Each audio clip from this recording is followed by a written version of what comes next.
Assessment of fetal wellbeing. Assessment of fetal wellbeing का मतलब ये होता है, एक नर्स बच्चों खत्म होने के पहले उसको बचा सकता है। It's all depends upon the nurse, it's not your knowledge, your not your this thing, it is only the skill.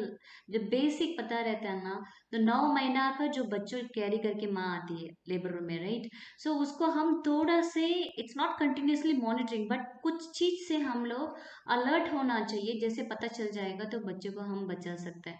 There are many stories.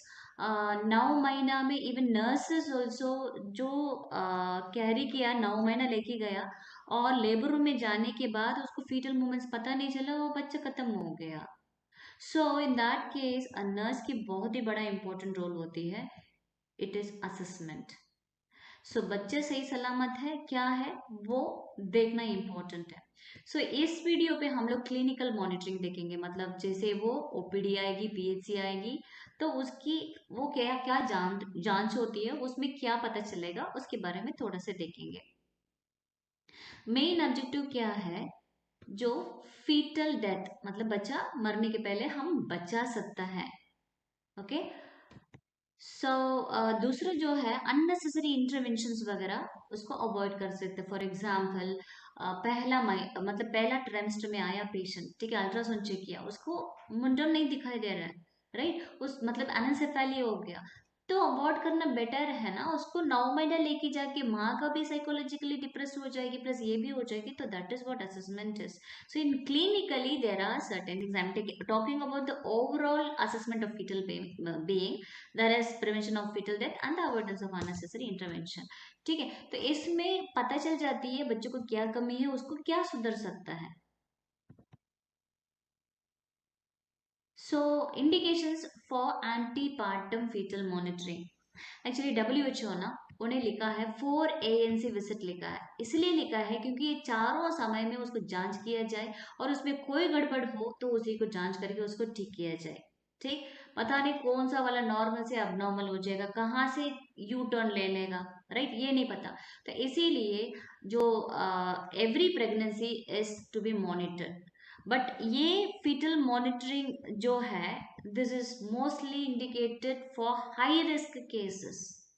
High risk cases like I tell you about it, जैसे pregnancy with obstetric complications, means जो child birth की जो है, okay, उसी के related में कोई complications होगी।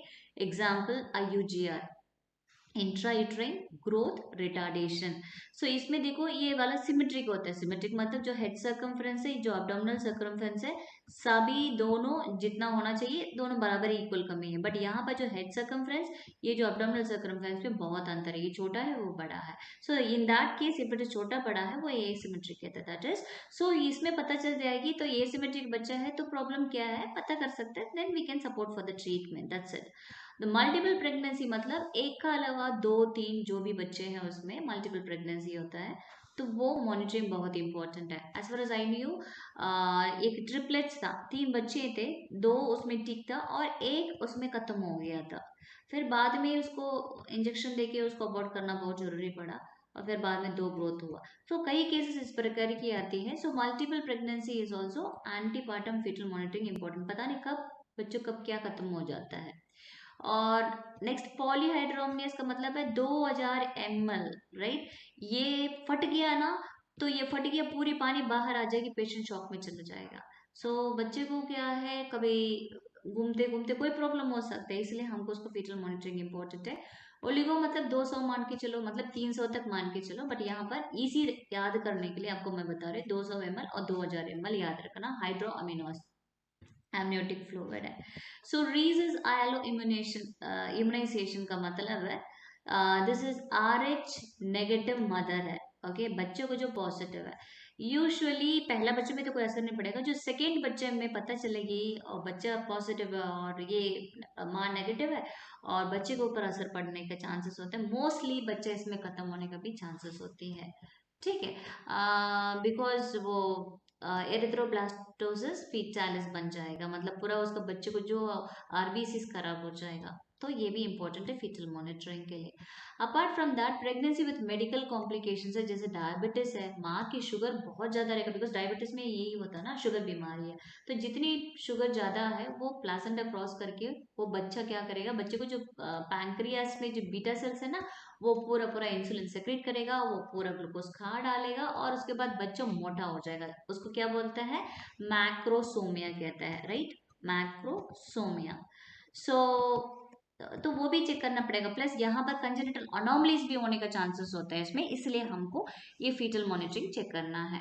हाइपरटेंशन में क्या होगा, जो प्लासेंटा में जो ब्लड सप्लाई जाना था ये पतली हो जाएगी, तो पतली हो जाएगी तो कैसे ब्लड जाएगा बच्चे को, तो ऑक्सीजन की कमी हो जाएगी, है ना, और खाना पीना भी कम हो जाएगी। तो इसको बोलते हैं प्लासेंटल इनसफिशियंसी होता है इसमें, प्लासेंटल इनसफिशियंट मतलब सफिशियंट है ही नहीं इसलिए।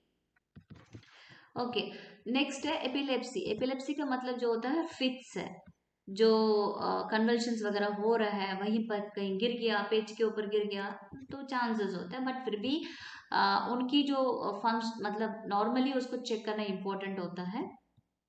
एंड रीनल में ब्लड का वेसल्स कम पड़ेगा, तो मोस्टली हाइपरटेंशन में प्लस रीनल दोनों साथ साथ में चलता है। कार्डियक डिजीज है, प्रोबेबली जो ओवरलोड है, कार्डियक ओवरलोड वगैरह ज्यादा होने का चांस होते हैं, इन that cases also. Infection tuberculosis में भी चेक करना पड़ेगा। और फाइनली एसएलई मतलब ऑटो इम्यून डिजीज, मीन्स माँ के ही अंदर एंटीबॉडीज एक दूसरे से लड़के होकर खत्म कर रहे हैं, तो बच्चों भी वो क्या बोलेगा, वो तो एलियन सोचेगा ना, तो उसके बाद उससे भी लड़के उसको खत्म करने का चांसेस है। सो बाकी जो है एडवांस्ड मेटरनल एज 35 ईयर्स, ने 2-3 लोग को देखा, ये लोग को क्या हुआ, उसकी अबॉर्शन को देखा मैंने, 4 महीना 5 महीना, छठवा 5 महीने के बाद भी वो अबॉर्शन होके बच्चे गिर जाते थे, तो उसको रुक नहीं पा रहे थे। सो मैटरनल एज के साथ बच्चे के बाद बहुत प्रॉब्लम होने का चांसेस होता है।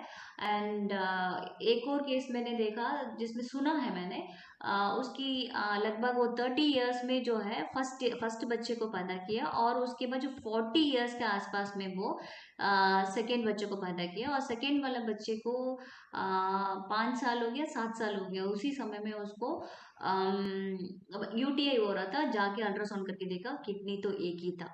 तो in that cases it is important to monitor. And previous still birth means, या बोलता है ना, ये एक पैर में लगेगा तो बार बार उसी पैर में लगता है, तो ये स्टिल बात भी वही है, तो एक बच्चा खत्म हो गया तो प्रीवियस वाला हो गया, हो सकता है ये भी हो जाए, पता नहीं क्या रीजन है वो पता करना पड़ेगा। सो इसलिए इसका कंटिन्यूस मॉनिटरिंग चाहिए। रिकरेंट अबॉर्शन का मतलब 3 का कंटिन्यूसली, मतलब पहला अभी हुआ, उसके बाद नेक्स्ट हो गया अबॉर्शन, नेक्स्ट हो गया, मतलब प्रेगनेंसी रुक ही नहीं रहा, बार बार अबॉर्ट हो रही है, इसको बोलता है रिकरेंट अबॉर्शन में भी उसको फीटल मॉनिटरिंग इंपॉर्टेंट है। जो प्रीवियस बर्थ की स्ट्रक्चरल अनोमलीज है, जैसे अनएंसेफेली है, ठीक है। सो जो है स्कल है ही नहीं ना इसका, तो ये वाला बेबी है, उसका भी चांस मीन चांसेस है दूसरा बच्चा भी होने का चांसेस होती है। And I have seen a case anencephaly हो गया था, मैंने सेफल है ही नहीं, मतलब वो ब्रेन है नहीं, और आई मीन स्कल है ही नहीं, और उसके बाद दूसरा वाला बच्चा है जो मैंने जो माइलोसील हुआ। सो दिस इज स्पाइना बाइफिडा है, ये भी होने का चांसेस होते हैं, आई मीन प्रीवियस को हुआ, अभी भी होने का चांसेस होंगे। And finally chromosomal anomalies abnormalities है।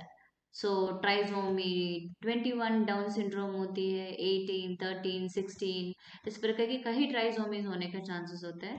इन that case probably down syndrome में बच्चा ठीक हो, मतलब पैदा होने के बाद बड़ा भी हो जाता है, बट बाकी में थोड़ा प्रॉब्लम होता है, तो उसको कंटिन्यूस मॉनिटरिंग जरूरत है। Okay, components of fetal assessment, इसमें क्लिनिकल मॉनिटरिंग होता है। क्लिनिकल मॉनिटरिंग का मतलब क्लिनिक में आती है, हो सकता है वो पीएचसी सीएचसी हॉस्पिटल कहीं भी आ रही है, तो वो क्लिनिकल मॉनिटरिंग होती है। दूसरा जो बायोकेमिकल मींस, बायोकेमिकल कहाँ मिलेगा, केमिकल्स हमारा ब्लड में रहेगा, ओके, ब्लड टेस्ट में हो सकता है, ना तो यूरिन टेस्ट में हो सकता है, अम्नियोटिक फ्लूइड का टेस्ट में हो सकता है, ये सब कुछ बायोकेमिकल मॉनिटरिंग में होगा। बायोफिजिकल मतलब जो हमारा जो वाइटल पैरामीटर्स है, वो क्या बोलता है, उसी प्रकार की बीपी वगैरह हो गया, ठीक है, उस प्रकार की जो वाइटल मतलब इंपॉर्टेंट थिंग्स होती, मतलब मेजरमेंट्स होती है, उसको बायोफिजिकल कहता है। इवन फीटल मूवमेंट्स भी इसमें आएगा।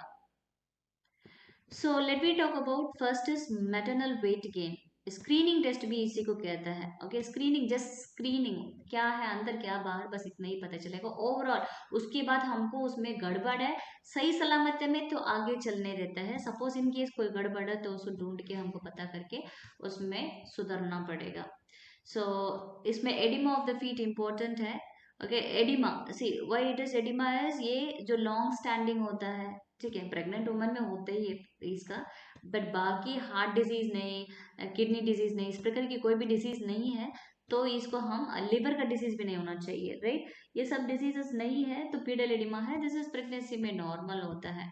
अब मैटरनल वेट गेन के बारे में बात करेंगे, उसके पहले हम बता रहे हैं वेट चेक करने का तरीका। ये जूता नहीं होना चाहिए और ये है जीरो एरर। देखो एक्चुअली क्या है, जो फर्स्ट ट्राइमेस्टर होती है, सेकेंड ट्राइमेस्टर होती है, तो थर्ड ट्राइमेस्टर होती है, मतलब ये 3 महीना, ये 3 महीना, ये 3 महीना पे पहला ट्राइमेस्टर में 1 किलो और दूसरा में 5 और तीसरा में 5 किलो, टोटल मिला के 11 किलो।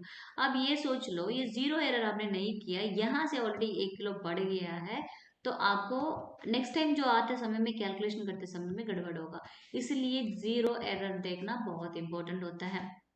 ओके, एंड इसको जो सेकेंड हाफ की जो प्रेगनेंसी में द वेट गेन है, इट इज 1 kg प्रति 15 दिन में वो बढ़ना चाहिए। ओके, एक्सेस वेट गेन होगा। ओके, एक तो फ्लूइड रिटेंशन तो होता ही है बॉडी पे, लास्ट लास्ट में होगा, बट बात ये है जब ज्यादा ही हो जा रहा है, जैसे 1 किलो 5 किलो 5 किलो को ऊपर हो जा रहा है, तो इसका मतलब है वो प्री एक्लाम्शिया पता चलेगा, वो फर्स्ट साइन है। ये कब पता चलेगा प्री एक्लाम्शिया, जब वो 20 सप्ताह हो गया, 20 वीक्स हो गया, तभी ये बीमारी पता चल जाएगी। अच्छा ठीक है, ये कैसे पहचानेंगे, इसमें 1 किलो के ऊपर 5 किलो ऊपर, ये हम इसमें कैलकुलेट नहीं करेंगे, इतना ही कैलकुलेट करेंगे 0.5 kg पर वीक उसको बढ़ गया, मतलब बहुत ज्यादा बढ़ रही है, राइट, उसके अधिक बढ़ रही है, plus at the same time 2 kg per month बढ़ रही है, बिकॉज 1 ही किलो यहाँ पर बता रहे हैं ना, तो यहाँ पर वो भी फर्स्ट ट्राइमेस्टर सेकेंड ट्राइमेस्टर में इस प्रकार ही बढ़ रहे हैं, सो खतरनाक इंक्रीज हो रहा है, तो इसमें गड़बड़ हो जाएगा। सो फॉर एग्जाम्पल मैं बता रही हूँ, सेकेंड ट्राइमेस्टर में 2 किलो 1 महीने में हो गया, फिर इसमें ट्राइमेस्टर में देखेंगे +2 + 2 कितना हो गया, 6 हो गया, सो केवल हम लोग को 5 ही किलो होना चाहिए। So fluid retention is a main sign for the pre eclampsia, वो देखना पड़ेगा। सपोज वेट का कम हो जा रहा है, ओके, वेट जो बढ़ना चाहिए 1 किलो का कम, 5 किलो का कम, इस प्रकार की ज्यादा कम हो जा रहा है, तो बच्चे को डाउट होना चाहिए IUGR, intra uterine growth retardation. So बच्चे को थोड़ा बहुत उसको सपोर्ट करके उसको बढ़ाना पड़ेगा, नहीं तो बच्चे लो बर्थ वेट हो जाएगा। लो बर्थ वेट होता है नॉर्मल जो बच्चा है 2.5 किलो से लेकर 3.5 किलो, मतलब 2.5 kgs टू 3.5 kgs कहता है। सो उसके नीचे में हो जाएगा, लो बर्थ वेट हो जाएगा, तो बच्चों थोड़ा अडॉप्शन में प्रॉब्लम हो जाएगी। Okay, this is oedema. Oedema जैसे बोला है तो आपको एक पिटिंग एडिमा भी देखना पड़ेगा। पिटिंग एडिमा कैसे देखते हैं, यहाँ पर उंगली को थोड़ा दबा दे और उसको थोड़ा से लगाने के बाद थोड़ी देर के बाद उसको छोड़ देना, छोड़ने के बाद पता चलेगा वहां पर उसको गड्ढा टाइप बनी है, so that has to be ruled out. दूसरा है blood pressure. Okay, blood pressure को कैसे चेक करना बता दे रहे, देखो जो भी पेशेंट बैठा है इस प्रकार की चेस्ट लेवल तक उसको हाथ आना चाहिए। देखो look at this one, heart level और कफ लेवल दोनों सामने होना चाहिए, राइट, हार्ट लेवल और जो है वो लाइन सीधा होना चाहिए। और यहाँ पर देखो ये जो है, जो ये जो ब्रेकियल, ये हाथ को ऐसे मोड़ा नहीं रहता है, सीधा रहेगा, तभी हम लोग को वो सुनाई भी देगा स्टेथोस्कोप पे, राइट। तो यहाँ पर की जो बात है, जो रखने की बात, यहाँ 2 सेंटी, देखो 1 to 2 सेंटीमीटर का यहाँ गैप होना चाहिए इसका और इसका, नहीं तो ये यहाँ पर हो जाएगा ना, तो चेक करना भी मुश्किल होता है। इसीलिए जब पेशेंट लेटा रहता है, सलूक का दुश्मन ये इस प्रकार के लेटा रहता है, यहाँ पर लगा के उसको चेक कर सकता है। ओके, इनिशियल रिकॉर्डिंग बहुत इंपॉर्टेंट है। जैसे आई पेशेंट, उसको सबसे पहले उसको बीपी चेक करना है, वो 12 सप्ताह के पहले है तो उसको हाइपरटेंशन पहले, वो उसको बोलते प्री एग्जिस्टिंग हाइपरटेंशन कहता है। बट हमने प्री एक्लाम्पसिया कब बोला था? 20 वीक्स के लिए बोला था। वो 20 वीक्स के आसपास में क्या होगा, वो पेशेंट को जब बीपी बढ़ने लगेगा, सो उसी को बोलते हैं प्रेगनेंसी इंड्यूस्ड हाइपरटेंशन। मतलब प्रेगनेंसी के कारण से इंड्यूस होके हाइपरटेंशन आया, पर डिलीवरी होने के बाद वो धीरे धीरे कम भी हो जाता है। इसलिए इंपॉर्टेंट है 12 सप्ताह के पहले उसको एक बार बीपी चेक करने का। और हाइपरटेंशन होती है ऐसा, वो जो भी हाइपरटेंशन है पता चलेगा, मतलब वो प्री एग्जिस्टिंग हो, मतलब पहले से हो ना, तो प्रेगनेंसी इंड्यूस्ड हो, ये क्या काम करेगा, ये एक्चुअली बच्चे को ग्रोथ को प्रॉब्लम क्रिएट करेगा। ऐसा ही टोल्ड यू, जो प्लासेंटा को जो ब्लड सप्लाई पहुंचना चाहिए हाइपरटेंशन के कारण से बहुत पतली होती है, तो बच्चे को जो प्लासेंटल इंसफिशियंसी होती है और बच्चे प्लासेंटा की नहीं मिल रहे, तो बच्चे को कहाँ पहुंच जाएगा, सो अल्टीमेटली बच्चे को जो है प्रॉब्लम होने का चांसेस, उसको ग्रोथ में अफेक्ट हो जाएगा। तो तीसरा है assessment of size of uterus and the height of fundus. ये कैसे चेक करना पड़ता है? The top of the uterus fundus से लेकर सिम्फाइसिस प्यूबिस तक। फॉर एग्जांपल पेशेंट को यूरिन पास करवा दिया, उसके बाद पेशेंट आके लेट गई, लेटते समय में यहाँ पर ये जो है यहाँ पर, ओके, ये धीरे धीरे धीरे यहाँ पर आके यहाँ पर हाथ लगाएंगे, ठीक है। उसके बाद यहाँ से लेके यहाँ तक उसको सीधे, ये सिम्फाइसिस प्यूबिस है, इसको लगाकर आपको चेक करना पड़ेगा।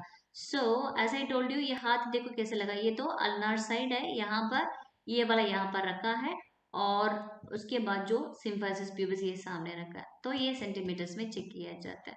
सो ये वाला जो हम लोग को ये तो ये वाला जो है ना, what is that, weeks, gestational weeks है, तो ये 12 वीक्स है, ये 24 वीक्स है, ये है, ये 24 वीक्स के बाद, मतलब 24 वीक्स के बाद हम ये symphysis pubis fundal height, okay, ये चेक करेंगे, तो लगभग ये फंडल हाइट उंगलियों में भी चेक करेंगे वही आती है, अदरवाइज उसको इंच टिप में करेंगे तो वही आते हैं। उसको बोलते हैं period of gestation, period of gestation,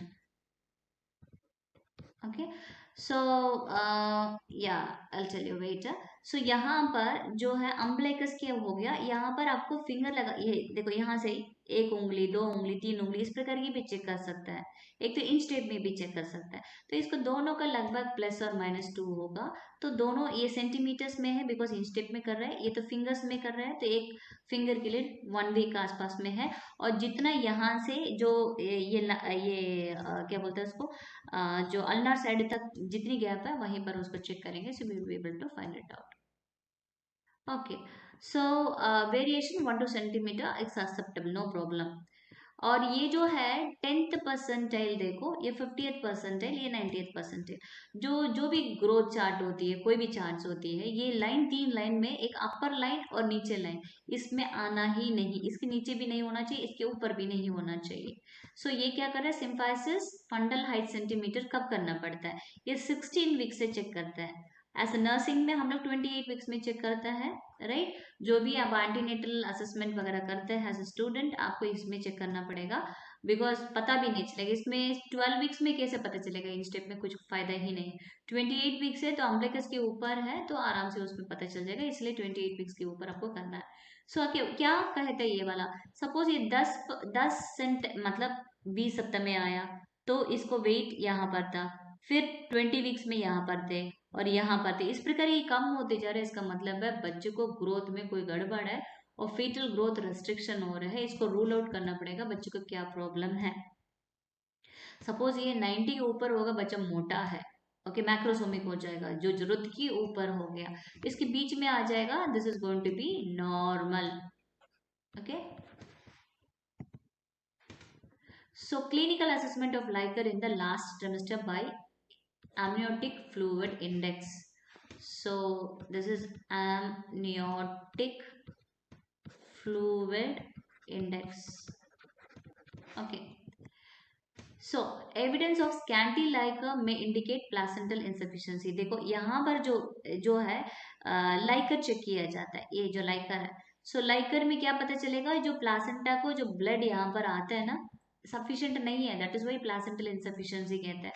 तो इसकी कैसे चेक किया जाता है, this one is a vertical pocket, okay वो सीधा सीधा यहाँ पर जो ट्रांसड्यूसर है वो अल्ट्रासाउंड के साथ अटैच्ड है, वो सीधा यहाँ पर इसको लगाएगा, वो देखेगा यहाँ पर कितनी अमाउंट ऑफ फ्लूइड है। ओके एक पॉकेट का, एक वर्टिकल पॉकेट कहते हैं इसको। ओके एक पॉकेट का नॉर्मल 2 to 8 सेंटीमीटर होता है, बट जो टोटल होता है 5 से 25 सेंटीमीटर होना चाहिए।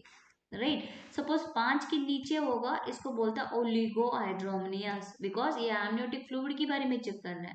सो 5 के टोटल में आप काउंट करके देखेंगे 5 ही आ रही है, ओलिगोहाइड्रोमनियस कहता है। सपोज वो 25 के ऊपर जा रही है, उसको बोलता है इट इज पॉलीहाइड्रोमनियस। सो 200 ml है, ये 2000 ml। एक्चुअली क्या पता, ये जो है ना यहाँ पर पानी की कमी होता है ना, तो ये क्या करेगा, ये वाला जो यूट्रस यहाँ पर आके कॉर्ड के ऊपर चिपक जाता है, तो प्रेशर देने के कारण से ये ब्लड सप्लाई बच्चे को नहीं पहुंच पाएगा, तो ऑटोमेटिकली बच्चा खत्म हो जाएगा। That is why we are suppose to check this amniotic fluid index and या सो 4 पॉकेट्स का टोटल जो होता है 5 to 25 centimetre is normal. So edema of the feet, yeah this is repeated again। okay swelling जो है actually क्या है edema, edema is a accumulation of fluids। ये तो फ्लूइड रिटेंशन होती है लास्ट में, राइट सो वो कई कारण हो सकते हैं, मेडिकेशन की, प्रेगनेंसी की, और कोई और बीमारियां हैं जैसे कंजेस्टेड हार्ट फेलियर है, किडनी डिजीज है, सिरोसिस ऑफ लिवर है, इसके कारण से भी हो सकता है। माइल्ड जो केसेस होती है वो किससे कारण होता है, जैसे बैठेंगे बहुत देर लंबी खड़ा हो जाएगा। एक नर्स को हुआ था, हमें जो जान पहचान थी, एक नर्स थी, वो बहुत देर ओटी में काम करती थी, बहुत देर खड़ी होती थी, उसको पूरी पूरी इतनी एडिमा हो गया, मतलब उसको वेरिकोस हुई थी स्टार्टिंग पे, एंड उसका पैर भी उसको प्रॉब्लम हुई थी। और सॉल्टी फूड मीन्स ज्यादा नमकदार होता है, तो वो बीपी पेशेंट की ऑलमोस्ट होता है ना, वो है। Pre menstrual science and symptoms, actually this is actually oedema in pregnancy we are talking about, but extra reasons भी इसमें दिया गया है। Okay this is not necessary. So being pregnant is also this one, it's normal actually, right. Oedema का जो side effects और भी हो सकते, वो रूल आउट करना पड़ेगा। पेशेंट को बीपी मेडिकेशन तो नहीं ले रहा है, नहीं तो NSAIDs non steroid anti inflammatory drugs तो नहीं ले रहा है, स्टीरॉयड ड्रग्स तो नहीं ले रहा है, नहीं तो ईस्ट्रोजन्स तो नहीं ले रहा है, एंड डायबिटिक का medication, okay thiazolidinediones, okay so ये नहीं ले रहा, क्या देखना पड़ेगा। ओके सो वो देखने के बाद पता चल जाएगा। And this is going to be the sixth वाला जो है, girth of the abdomen in the last trimester. So measured at the lower border of the umbilicus, or it increases, one second, yeah I want this picture to be there, that's why I've done it everything। okay जो है ये देखो lower border या upper border दे के रखा है, यहाँ पर उसको चेक करना, lower border of the umbilicus में इसको पूरा चेक करना पड़ेगा। और ये गर्थ है, गर्थ एब्डोमिनल गर्थ कहते हैं, ये वो धीरे धीरे प्रेगनेंसी के साथ ये भी बढ़ते जाएगा, राइट। सपोज ये हाइट कम होते जा रहा है, कम होते जा रहा है, तो वो देखना पड़ेगा क्या प्रॉब्लम है, क्योंकि कुछ कारण हो सकते हैं जैसे प्लासेंटल इंसफिशिएंसी हो, डाउट करना पड़ेगा। क्योंकि प्लासेंटल इंसफिशिएंसी किस किस काम के लिए होगा, एक प्रीएक्लैम्सिया बीमारी के कारण से, क्रॉनिक हाइपरटेंशन के कारण से, एंड IUGA का कारण से। So these all will be एक इम्पोर्टेंट साइंस होते हैं। So this is all about the clinical monitoring. So क्या क्या पढ़ा हम लोग ने, एक मैटरनल वेट गेन पढ़ा है, और ब्लड प्रेशर पढ़ा है, और assessment of size of uterus and the height of fundus के बारे में देखा, और क्लिनिकल असेसमेंट ऑफ लाइकर देखा, and then oedema of the feet, finally abdominal girth in the last trimester. So ये सब कुछ थोड़ा से ध्यान दे देंगे, पहले से बच्चे को आराम से ग्रो करने के लिए भी हेल्प कर सकता है। सो जो भी है इस टॉपिक के रिलेटेड में आप डिस्क्रिप्शन एक बार देख लीजिएगा।